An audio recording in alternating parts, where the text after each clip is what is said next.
Berkedok status temanan, Frans Faisal sentil hal ini bahas kedekatan sama Natalie. Kedekatan Frans Faisal dengan Natalie Holzer makin menjadi sorotan. Pasalnya Natalie baru 1 bulan cerai dengan Sule, sudah diisukan menjalin kedekatan sama Frans Faisal. Hubungan Frans Faisal dengan Natalie Holzer membuat penasaran dengan kedekatan yang mereka jalin. Apalagi sosok Frans yang dengan mudah mendekatkan diri dengan Azam, anak Natalie dan Sule. Lantas hal itu membuat keduanya dijodoh-jodohkan warganet. Kendati begitu, Frans masih kekeh membantah adanya hubungan spesial dengan Natalie.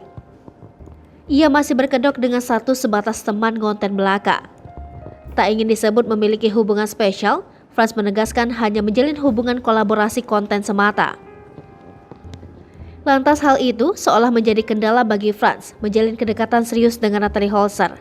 Ia pun mengatakan tak bisa ikut campur dengan urusan masa idah Natalie Holzer. Menanggapi persoalan Sule, Frans Faisal juga mengaku tak ingin menggubris urusan rumah tangga Natalie Holzer.